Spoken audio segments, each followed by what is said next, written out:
नौकरी के साथ पढ़ाई अगर करनी है तो मेहनत ज़्यादा करनी पड़ती है, ये मैंने फील किया है। लेकिन प्रीलिम्स के लिए sir to the point sir आप बताएं कि आप काम करते हुए सर किस तरीके से तैयारी करा और क्या सर कंटेंट क्या स्टडी वगैरह आपने फॉलो किया, बिना कोचिंग सर कैसे पॉसिबल हो।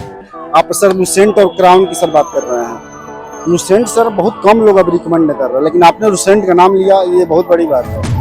अब सर किस हद तक सर उसका फायदा मिलने वाला। तो इसका मतलब ये हुआ कि आप बिहार स्पेशल को भी ऐसे नहीं छोड़ सकते और करंट अफेयर्स का जो पोर्शन है उसको भी आप कोशिश करिए कि 2 मैगजीन से एटलीस्ट करिए, ठीक है, डेली बेसिस। सर कौन सा मैगजीन से करें, 2 मैगजीन आप बता रहे हैं, या वो 2-3 नंबर सर जो गैप है उसी में बहुत सारे स्टूडेंट्स पीछे रह जाते हैं, उसको कैसे सर बढ़ाया जाए, वो कैसे पॉसिबल। अगर हम उसको 5 सेकंड 10 सेकंड में भी पढ़ रहे हैं क्वेश्चन को, तो हम उसको फोकस्ड होकर पढ़ें और उसके ऑप्शंस भी हम देखें अच्छे से। एलिमिनेशन से भी हम कई बार आंसर अच्छे से टिक करते। सर पिछली बार की अपनी कॉपियों से ही मैं समझ पाया था, ठीक है, और टॉपर्स कॉपी जो है वो मैंने देखी थी इससे पहले, तो मुझे समझ आ गया था कि आंसर राइटिंग कैसे। और इससे पहले जो यूपीएससी के सीएससी मेंस की कॉपी थी वो मैंने फॉलो किया था।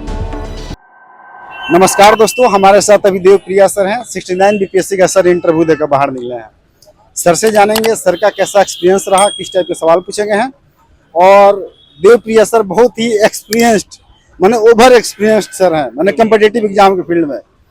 सीजीएल 2-3 बार, उसके बाद में सीडीएस 3-4 बार, आईबीपीएस पीओ, सर सीएपीएफ भी है ना, सीएपीएफ भी है, सीडीएस। अभी दिल्ली में सर जो है कि फूड सप्लाई इंस्पेक्टर के पोस्ट पर सर कार्यरत हैं। कुछ ही दिनों में sir district supply inspector post पर सर का भी प्रमोशन हो जाएगा। तब वहाँ सैलरी ठीक ठाक है सर की, मतलब 1 आप समझ सकते हैं 1 के अराउंड है। लेकिन यहाँ पर सर इसलिए आना चाहते हैं कि यहाँ पे अच्छा काम कर सकें और अच्छी पोस्ट मिल जाए, तो सर अब यहाँ आ जाएंगे। और सर सर्विस भी करेंगे कि सर का जो है कि सिलेक्शन होली पीडीएफ में हो और अच्छे रैंक पे और अच्छे सर्विस में हो। तो सर से भी जानेंगे कि सर का कैसा जर्नी रहा, इतनी लंबी जर्नी, और अभी एक्सपीरियंस कैसा रहा है। और आप सभी जो 78th और 71st के जो एस्पिरेंट्स हैं, सर बहुत ही क्रिस्प और टू द पॉइंट बात करते हैं, ये सबसे बड़ी बात है। तो सर से जानेंगे क्या क्या आप लोग बताने वाले हैं। सर सबसे पहले कॉन्ग्रेचुलेसन उसके लिए। सर थोड़ा हम तो बता ही दिए, आप भी थोड़ा बता दीजिए। जी, मेरा नाम देवप्रिय है, मैं मुंगेर ज़िले से हूँ और वर्तमान में दिल्ली गवर्नमेंट में सर्विस कर रहा हूँ। और इससे पहले जो बाकी परीक्षाएं थी, कि जैसे कि एसएससी सीजीएल के थ्रू मिनिस्ट्री में सर्व किया, फिर आईबीपीएस पीओ के थ्रू बैंक में सर्व किया और काफ़ी अलग अलग एग्जाम्स दिए। बीपीएससी में इससे पहले मेंस में मेरा सिलेक्शन नहीं हो पाया था, ये मेरा पहला इंटरव्यू है बीपीएससी का। और जी सर कैसा रहा सर, एक्सपीरियंस कैसा रहा और किस टाइप के सवाल पूछे गए, बोर्ड कैसा था, किस तरीके का एम्बियंस था, थोड़ा उसको बताएं। बोर्ड तो काफ़ी कॉर्डियल होते हैं, मतलब मैंने किसी से नहीं सुना, वो सभी लोग बहुत अच्छे हैं।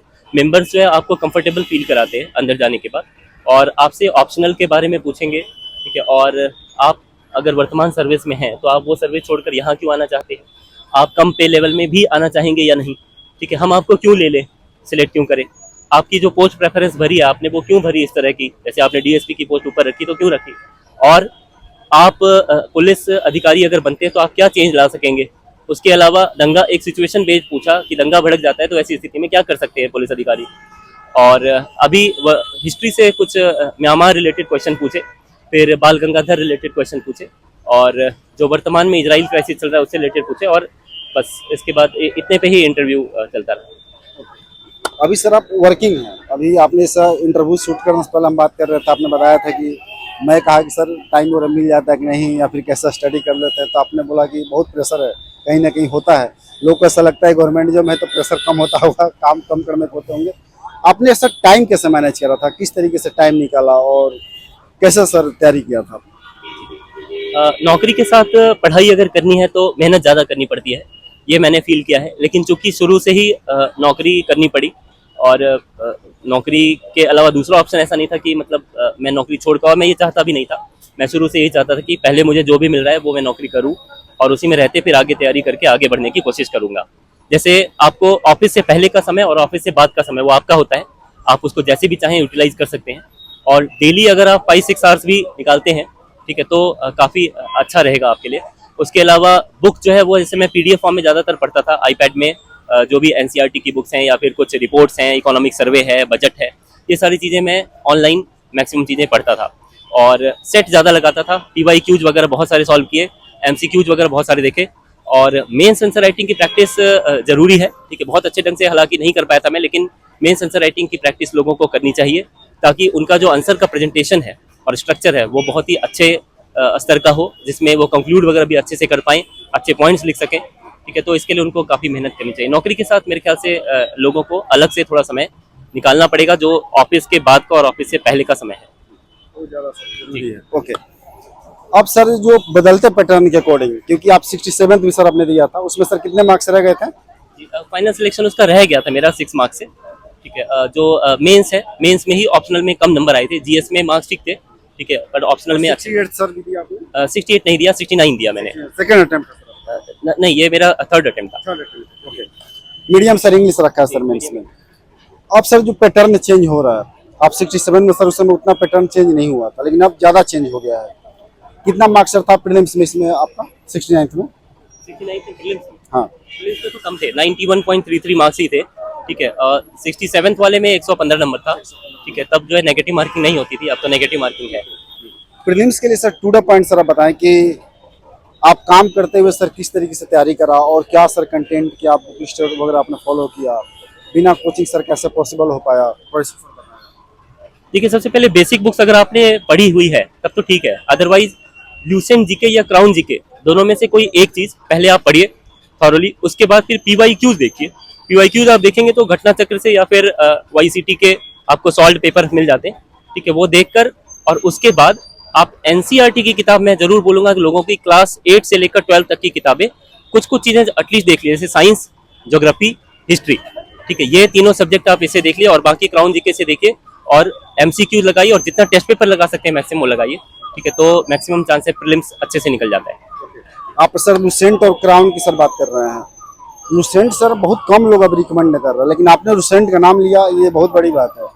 अब सर किस हद तक सर उसका फायदा मिलने वाला है? पहले तो सर बहुत होता था कि लुसेंट से वन लाइनर क्वेश्चन आते थे, अब स्टेटमेंट बेस्ड सर क्वेश्चन आ रहे हैं, तो सर क्या आप लुसेंट रिलेवेंट अभी भी है, और किस तरीके से रिलेवेंट? ल्यूसेंट या क्राउन जीके जब आप पढ़ते हैं ना, तो एटलीस्ट आपको जो निचोड़ होता है, जो फैक्चुअल चीजें हैं वो नहीं छूटती। अगर मान लीजिए 10-15 क्वेश्चन भी आपके इस तरह के जो फैक्चुअल हैं, ठीक है, बाकी लोगों के छूट रहे हैं और आप उसको अच्छा कर पा रहे हैं, तो कभी कभी हम देखते हैं प्रीलिम्स में ना यही फैक्टर काफी काम कर जाता है हमारा। एनसीईआरटी तो हमें पढ़ना ही चाहिए थॉरली, ठीक है। क्लास 8 से लेकर 12 तक अगर देखते हैं तो क्या होता है, जो भी एनालिटिकल क्वेश्चन आ रहे हैं आजकल या स्टेटमेंट बेस्ड क्वेश्चन आ रहे हैं, हम उनका आंसर अच्छे से कर पाएंगे। उसके अलावा करंट अफेयर्स बहुत सिग्निफिकेंट रोल प्ले करता है।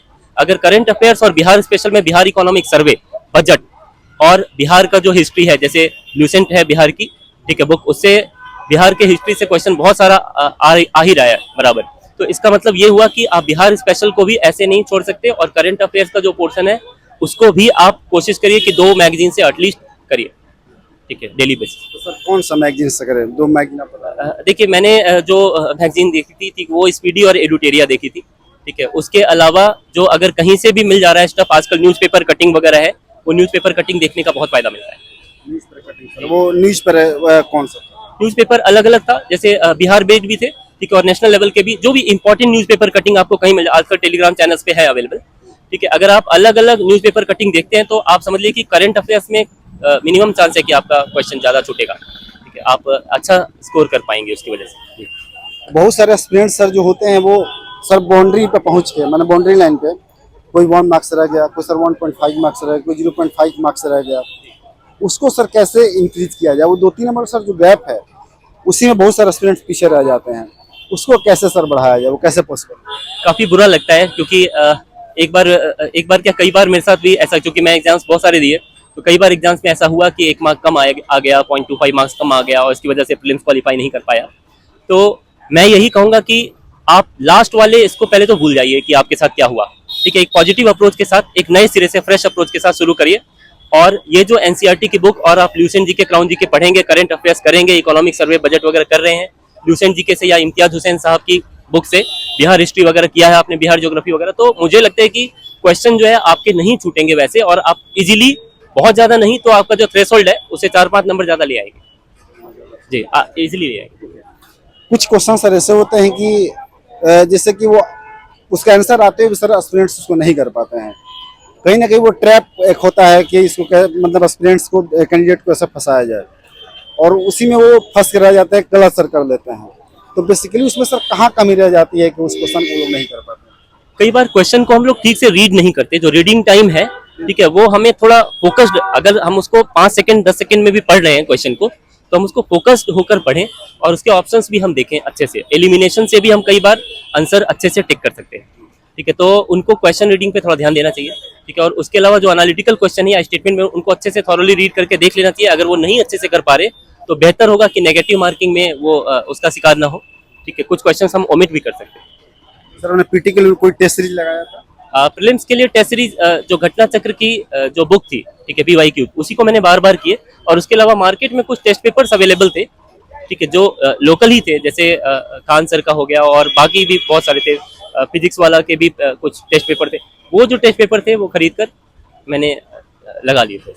करेंट अफेयर सर कहाँ से आपने करा? क्योंकि स्टैटिक जो पार्ट है उसमें सर, उसमें कोई वो तो डायनेमिक है नहीं, वो तो जो है वो कहीं से भी आप पढ़ सकते हैं।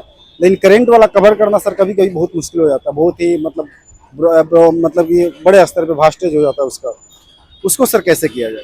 ठीक है, डेली बेसिस पर अगर आप न्यूज़पेपर पढ़ रहे हैं, एक पटना स्पेशल जो पटना का एडिशन है वो, और एक दिल्ली का जो एडिशन है, या फिर नेशनल लेवल पे कोई भी एक एडिशन और एक बिहार का एडिशन है, उस न्यूज़पेपर की कटिंग को आप डेली देखिए। जो इम्पोर्टेंट जो स्टफ है वो न्यूज़पेपर कटिंग से मिल जा रहा है। उसके अलावा एडिटोरियल से भी, उसके कुछ कॉलम से हमें मेंस के लिए इम्पोर्टेंट स्टफ जो है वो मिल जा रहा है। तो वहां से आप करंट की तैयारी करें। और स्पीडी और एडिटोरिया का रेलेवेंस मैं देख रहा हूँ कि अभी भी है। अगर आप वो नहीं तो एटलीस्ट आप कोई भी 2 मैगजीन, अगर KGS का फॉलो कर रहे हैं, खान ग्लोबल स्टडीज का, ठीक है, तो वो करंट अफेयर्स की सोर्स को आप 2 सोर्स से, अलग अलग सोर्स से पढ़िए, क्योंकि 2 सोर्स को करने के बाद फिर कम चांस है कि आपका छूटेगा। मेंस को सर आप कैसे देखते हैं? जो शॉर्ट्स क्वेश्चन आते हैं उसमें टाइम मैनेजमेंट अब काफ़ी क्रूशियल हो गया है, उसको टाइम कैसे सर मैनेज करा था आपने? और टेस्ट सीरीज लगाने का कितना बेनिफिट मिला, उसको सर आपने लगाया था कि नहीं लगाया था? सेल्फ से किया था या फिर सर कोचिंग का सहारा लिया था? कोचिंग तो मैंने कभी नहीं की, ठीक है, लेकिन जो टेस्ट सीरीज है, ठीक है, वो देना चाहिए। हालांकि मैं टेस्ट पेपर नहीं दे पाया था मेंस के लिए, और लेकिन PYQ जो थे, वो PYQs के अनुसार मैंने एनालाइज करके, और जो भी करंट स्टफ चल रहा था, जैसे सिविल सर्विसेज क्रॉनिकल की जो मैगजीन आती है CSE मेंस के लिए, UPSC में, उसमें कुछ प्रोबेबल क्वेश्चंस दिए हुए थे। मैंने उनको जो अच्छे ढंग से देखा, उनके कीवर्ड देखे, पॉइंट वाइज उनको अरेंज किया, कुछ डेटा वगैरह इकट्ठा किया, और उस हिसाब से अपना आंसर स्ट्रक्चर तैयार किया। बहुत ज़्यादा लंबा जो आंसर है, ठीक है, वैसा तो कुछ लिख नहीं पाए, लेकिन हाँ, शॉर्ट नोट्स बनाए और उसी के अनुसार उनको आंसर में यूज किया। सर आपने कहीं से उसको सर वैल्यूएशन करवाया था कि नहीं? वैल्यूएट करवाया था? सर इवेल्युएट नहीं कराया था, लेकिन मेरे ख्याल से इवेल्युएशन होना चाहिए, ठीक है। और बड़ी बात है कि अपने बिना इवैल्यूएट करवाए अपने मेंस कैसे कर किया? कैसे समझ लेते थे कि मेरा आंसर जो है कि वो सही है और अच्छा है? सर पिछली बार की अपनी कॉपियों से ही मैं समझ पाया था, ठीक है। और टॉपर्स कॉपी जो है वो मैंने देखी थी इससे पहले, तो मुझे समझ आ गया था कि आंसर राइटिंग कैसे। और इससे पहले जो UPSC के CSE मेंस की कॉपी थी वो मैंने फॉलो किया था, ठीक है। तो उस हिसाब से समझ आ पाया कि पैटर्न क्या होना चाहिए। लेकिन जो छोटे क्वेश्चंस आ रहे हैं आजकल, ठीक है, हर सेक्शन में आपको जो पहला क्वेश्चन होता है उसमें काफ़ी सारे क्वेश्चंस जो आ जा रहे हैं, उसको लोग जो है ना टाइम मैनेज नहीं कर पाते और आंसर उनका मिस कर जाते हैं कई बार, ठीक है। वो एक बड़ा फैक्टर रहता है मेंस एग्जामिनेशन में। मेरे ख्याल से स्पीड जो आपकी होनी चाहिए आंसर राइटिंग में, वो बहुत इंपॉर्टेंट मैटर। अगर आपने प्रैक्टिस की है तो भी, और नहीं की है तो भी, वहां अगर स्पीड आपने अच्छे से मेंटेन किया है तो ही आप सारे आंसर कर पाएंगे। Thank you so much. इस वर्ष विश्व में सर फाइनलिस्ट में आपका जगह हो, ताकि एक बार और सर इंटरव्यू कर सकें। तो फ्रेंड्स, सर ने बहुत डिटेल में अपनी स्ट्रेटेजी टिप्स ट्रिक्स आप लोगों के साथ शेयर। डेफिनेटली आपको वीडियो हेल्पफुल हुई होगी। इस वीडियो को लाइक कीजिए, share, channel subscribe. Thank you so much sir.